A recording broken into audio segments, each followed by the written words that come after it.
Hi, my name is Eric. Today I would like to share about how I obtained a professional engineer license in United States as a non-US citizen. I don't even have any US education background or education or any work experience in US, but I'm still successful obtained my professional engineer license in Kentucky State. If you guys are interested about the whole process, you can go to my LinkedIn. I will put the article link below on my website. So let's start to walk through this article. How did I obtain a professional engineer license in United States as a non-US citizen or non-US background? So first of all, of course, you need to pass both FE and PE exam, and I have wrote an article about how did I pass the electrical fundamental of engineering exam and also uh,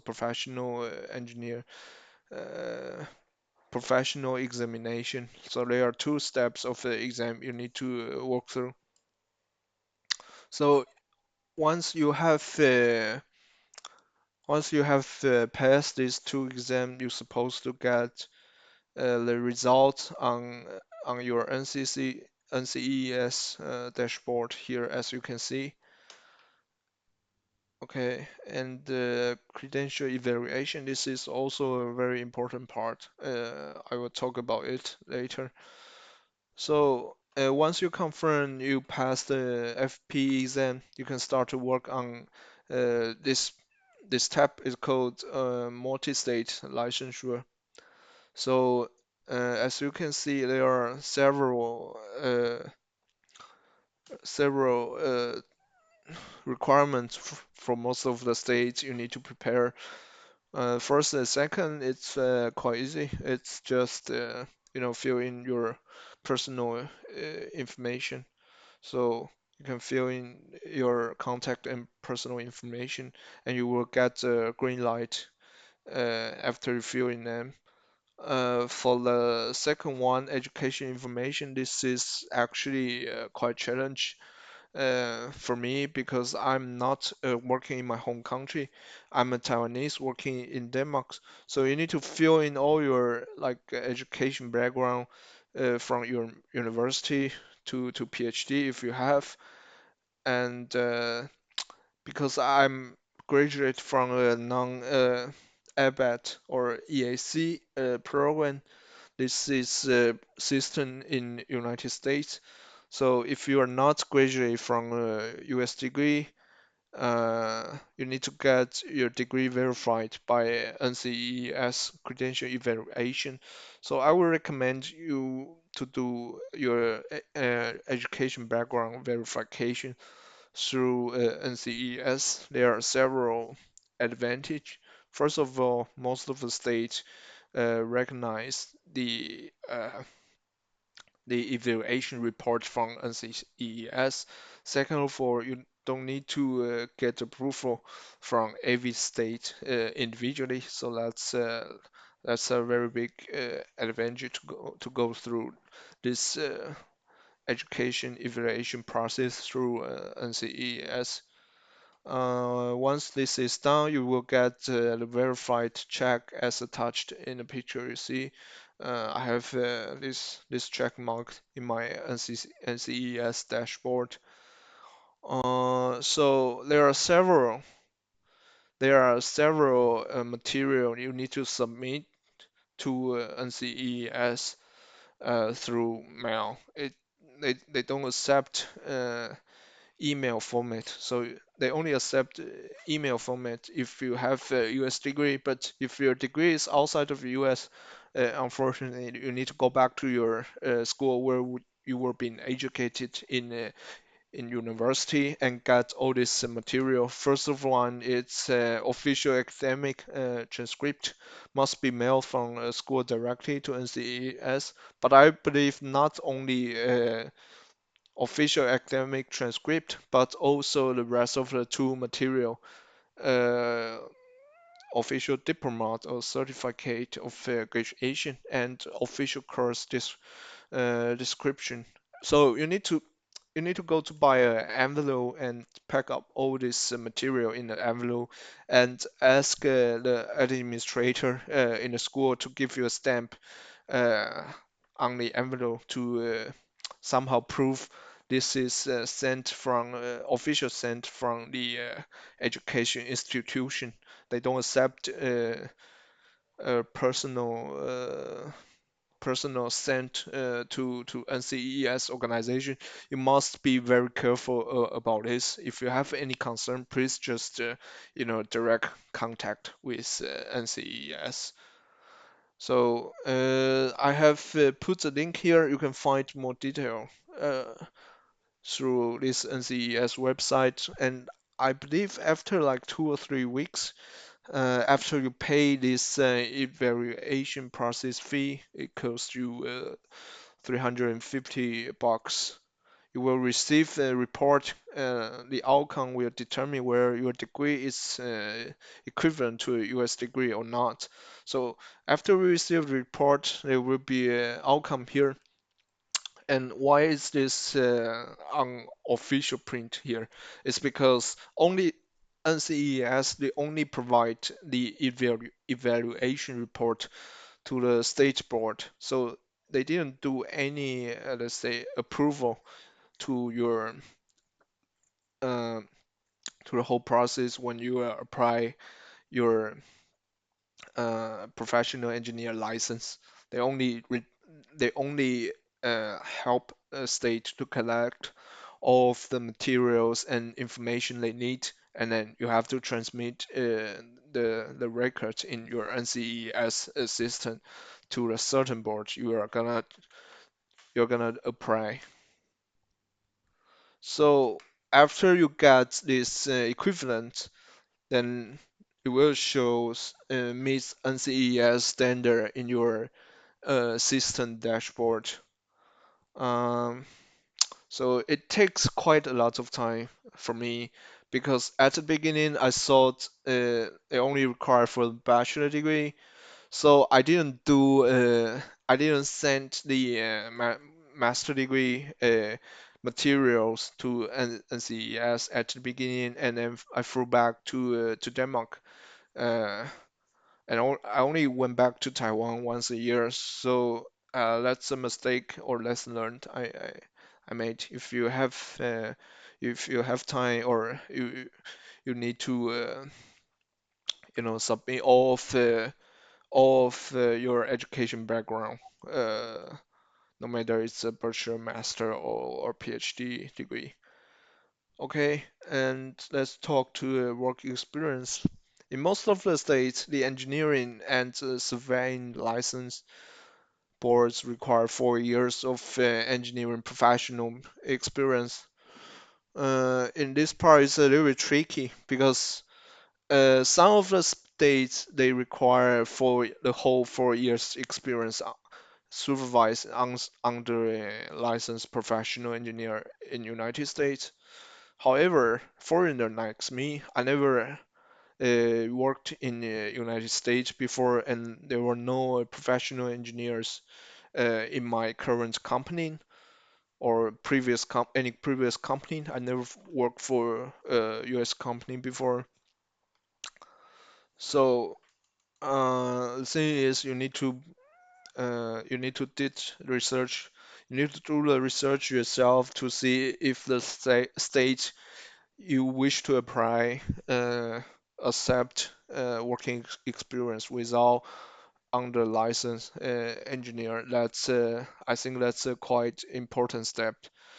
Uh, so so you just fill in all of the experience you have after you after you graduate from school, and I have to do something else before I have to do something else, uh, nothing to do with engineering for several months to a year. So this doesn't count as engineering experience. So if you wish this experience count as part of your engineering experience, then you have to provide the contact person and provide their email. Normally, it's your manager or your supervisor in your company. So you must let's say somehow maintain a good relationship with everybody in the company, because even though you might change your job several times, you still somehow need this contact to verify your working experience, even though it's like, I don't know, several years ago, you still need it. So that's very important. Okay, and there are some rules, or let's say a certain way NCES require us to write when you're writing your work experience. Like let's to avoid some words like we, the team responsible for attend to, or let's say support, this kind of more general words.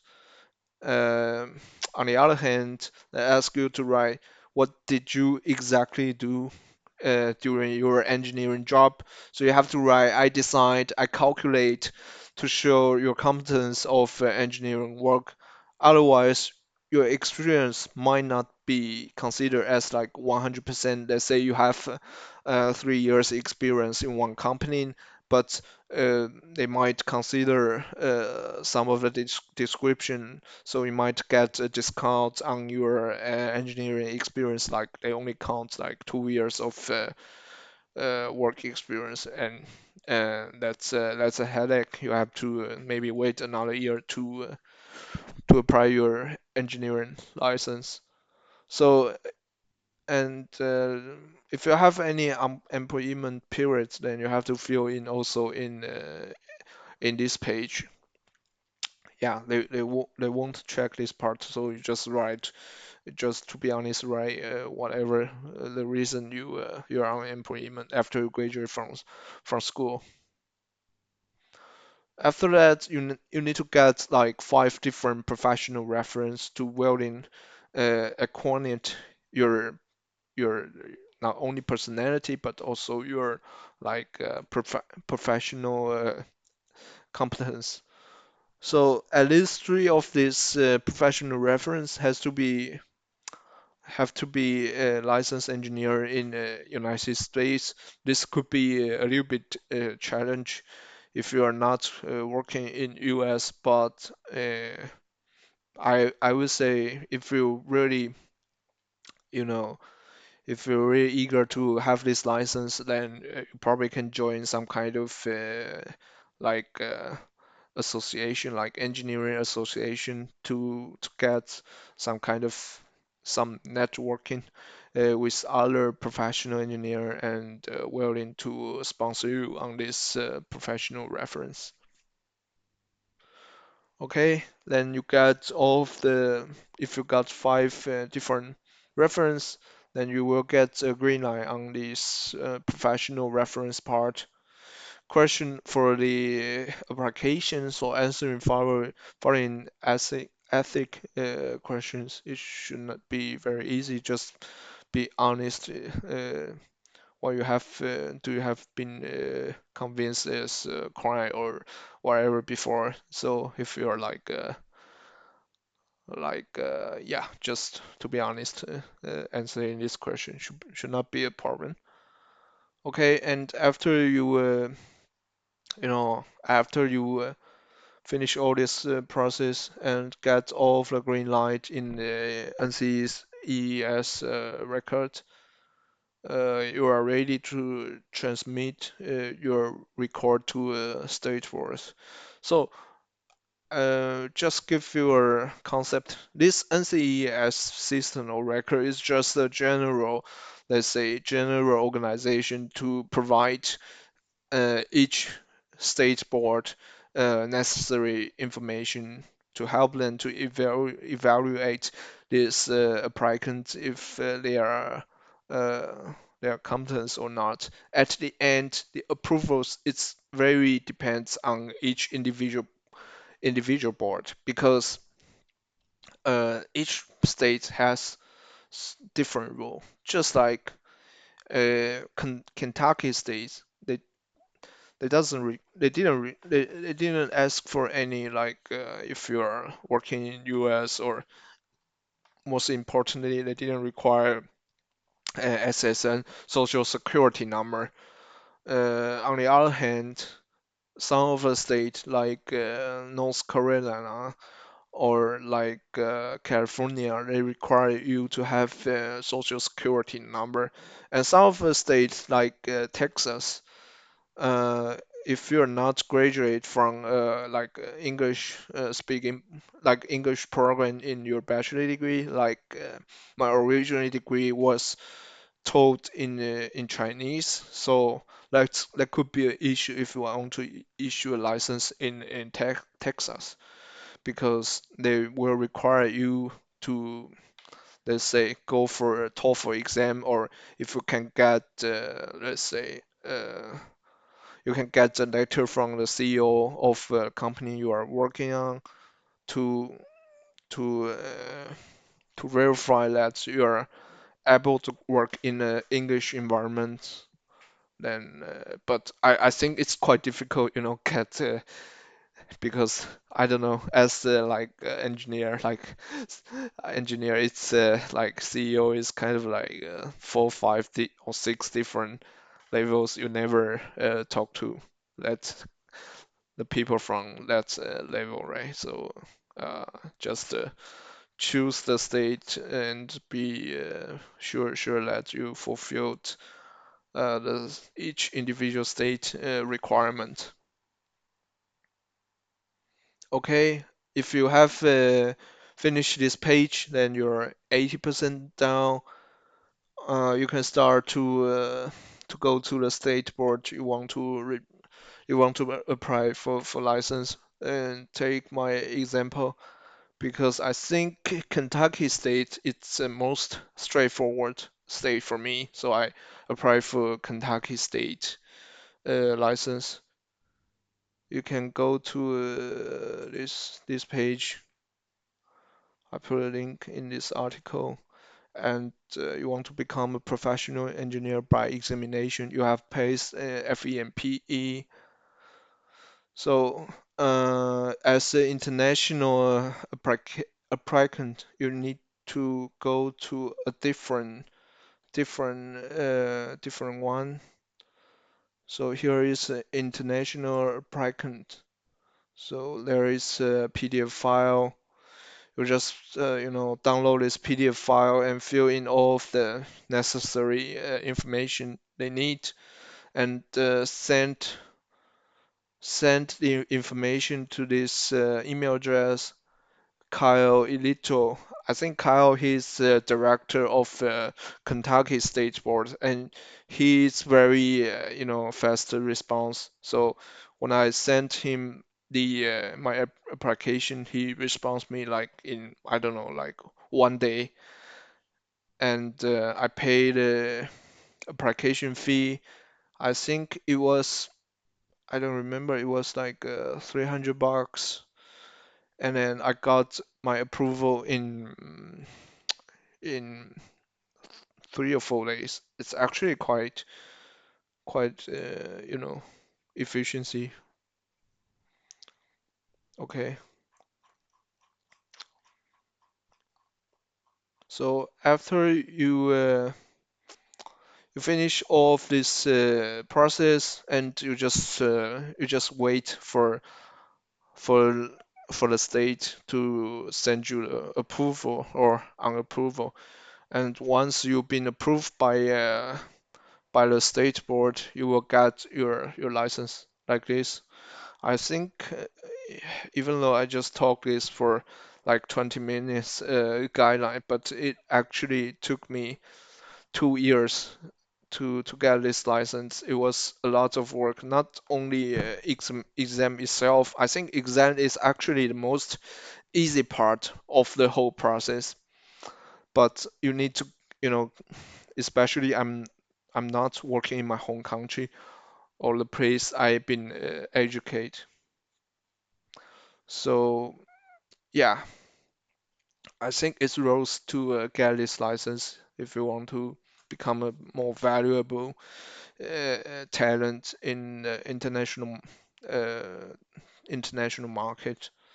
So that's about it. The whole process, how I get a professional engineer license as an international trained engineer. I hope you like this video. If you like it, please subscribe, and I will make more video for you guys. Okay, see you. Have a nice day.